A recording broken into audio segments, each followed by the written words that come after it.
Hi, my friend Suzanne with Clever Poverty, where we talk about clever tips for tiny budgets.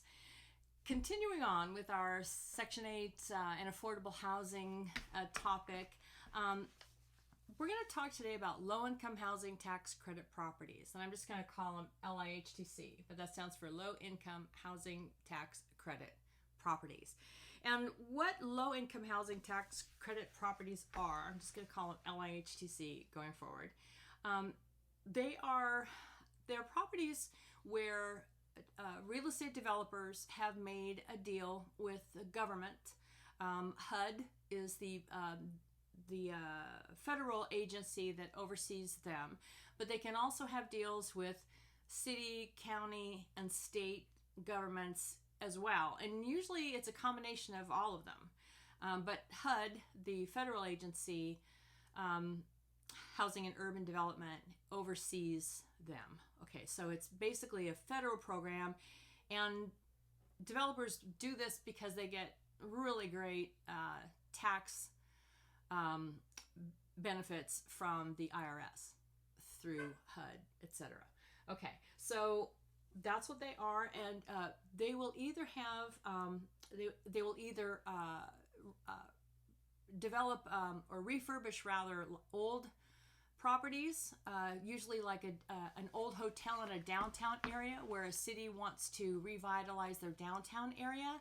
So they'll come in and refurbish an old hotel, and then they'll turn it into a LIHTC property, and they'll have for sometimes families, sometimes seniors, sometimes disabled. They'll specialize in sometimes housing for developmentally disabled, for instance. Some are, I think, just for veterans now.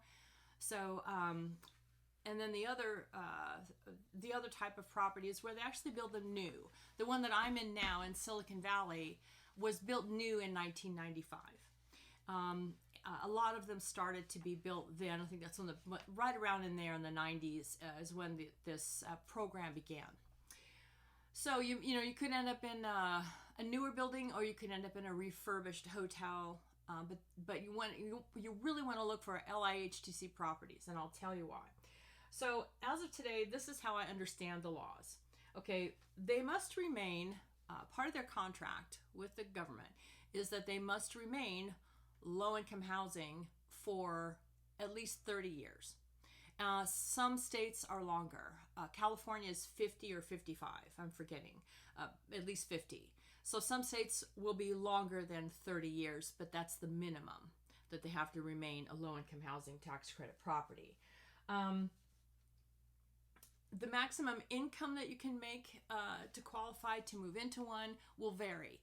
It depends on the median income of that area. So, for instance, in Silicon Valley, I can actually qualify to be in mine. I can make like $72,000. I know, because the cost of living is so crazy here.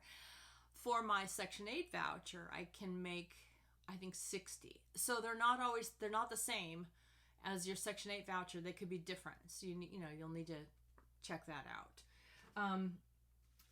So just know that if you're looking for a low-income housing tax credit property and you see that, oh my God, I can't afford that, just know that they're not all priced the same. So if you can't afford to move into one, before you get your Section 8 voucher in one city or area, look farther away. Look farther into the boonies. They'll be cheaper there.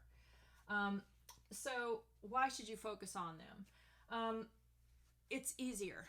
It's just easier to find affordable housing if you just focus on these because they specialize in it. Okay, so it's easier and faster. If you just focus on these, if one's full, they don't have an open waiting list, just keep looking at these, one after the other. If you're having a hard time, with the first one, just keep looking, but focus on these because when you find one that has an open waiting list, that you'll get these benefits that I'm gonna keep going over here. Okay, so they can't change their mind about being low-income housing until their contract is up, right? They can't change their mind. So it's just stable housing. Yeah, and you could possibly stay in one until you die. Now that I have the apartment that I wanted in the area that I wanted, and it's really quiet. Do you hear how quiet this is?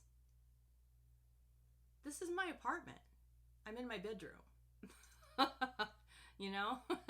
So you can find a really good place in an area that you want to live, and you watch my other video about the plan to find out how I got this apartment where the Section 8 list is closed. You watch my other video for the basic plan. But I don't want to ever move again in my life. Not till they haul me out feet first or off to assisted living, because I don't know what day it is anymore, right? My building was built in 1995, and I'm forgetting if it's 50 or 55 years for California, where they have to remain one. Here, I'm turning 64 in a couple weeks, and yeah, so I should be good for life and not have to move again.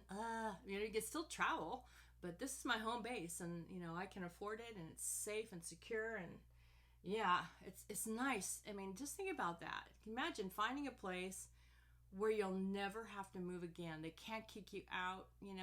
It can't get so expensive that you can't afford it anymore. If you have your voucher, if you're somewhere like this. Okay.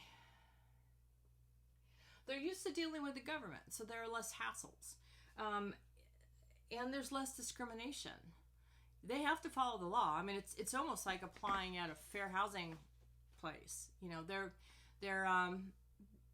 They have to follow the law for the fair housing laws. So, it's just there's just less hassle, less discrimination.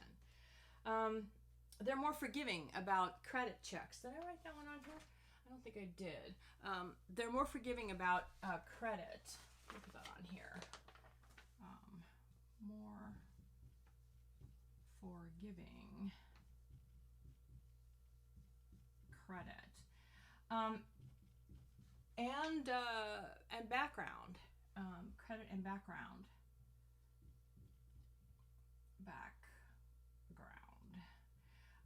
Background checks.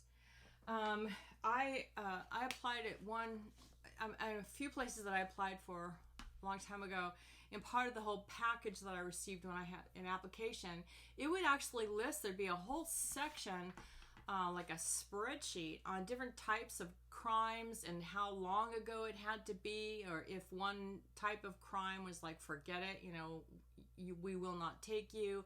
But they listed a bunch of different kinds of crimes. So even if you have a criminal background, depending on what it is, or how long ago it was, and places are different, so it's not the same, those types of requirements can vary.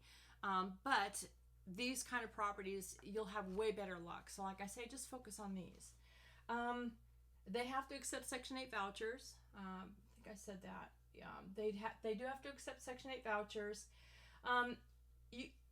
Because you can move, because these guys have to take a Section 8 voucher, you can get a longer landlord reference, which is good for when you're applying somewhere. They like to see a stable housing background, for you, like you stay somewhere for a while. You're not somebody who just moves every 3 months. And so if you move into one of these while you wait to get your voucher, you stay put, and you just pay less rent, and then you fulfill your requirements. And if your plan is to port it somewhere else, like mine was, by the time you leave, you've got at least, probably a year, if not longer, where you stayed somewhere, where you have a good reference and it shows you're stable and you have a place already when you're looking for another place. Those things just, they make you look good to a landlord. They like that. Yeah, they have to take Section 8. They can only kick you out for cause. I had written here, they can only evict for cause. Tenants get confused about termination. Like when I was a landlord, I managed an apartment building. If somebody was, we just had month-to-month agreements, and sometimes you have the best tenant in the world, but they move in some crazy woman who had these screaming fights, and sometimes I would have to ask them to leave, and I did not have to evict them. it's just terminating your lease. If somebody just gives you like, this is kind of crazy, and and I think I had to give them 60 days. It depends on how long they've been there and what state you're in or whatever, what the notice is. But I could just give them notice and then have them move out. That's a termination. That's not an eviction. That's different. Eviction is when you don't pay your rent, and then they can evict you, and then that's on your eviction record, which is bad. You don't want that to happen. I hope it hasn't happened to you.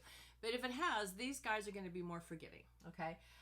Anyway, so they can only terminate or evict you for cause, and for cause means it has to be something bad, and they have to give you a lot of chances to fix it, unless it's really bad. I mean, you don't get to stab somebody and then stay and say, "Oh, I'm sorry, I'll be better next time," right? So, but if it's something like where you're parking and you're taking up 2 spaces, or and I mean, eventually they could probably kick you out for that, but they would have to give you chances to knock it off, and fix the problem and that kind of thing. So, it's stable. You're safe in these kind of places.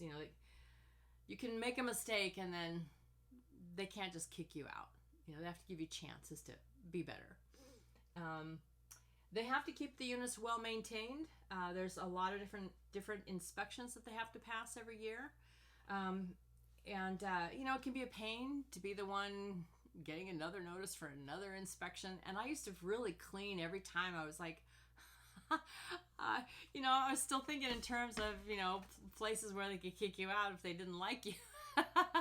Now I'm way lax. I don't worry about making it all clean.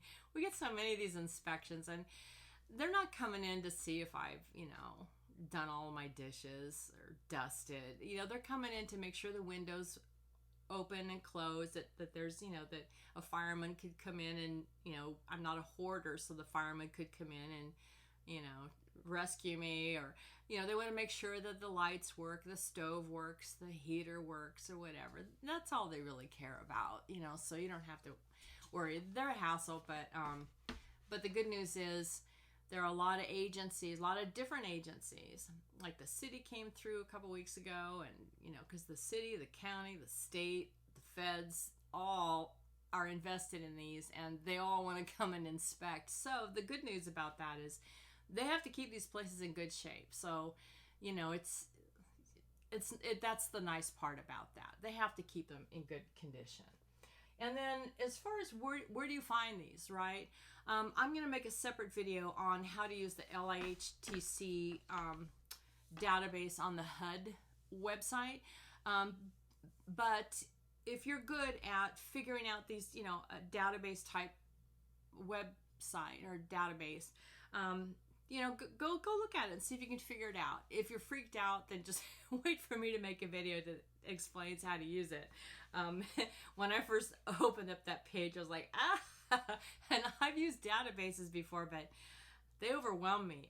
But the website for the HUD database that lists all of them, and you can go by county and city and state, or you can download a zip file of all of them for all 50 states and the territories, wherever any of these is on the HUD website. And that web page is lihtc.huduser.gov.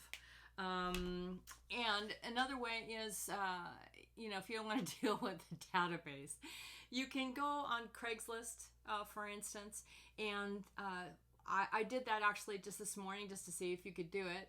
And just in the search for on Craigslist, under the apartments and housing section, just put in LIHTC and see what happens.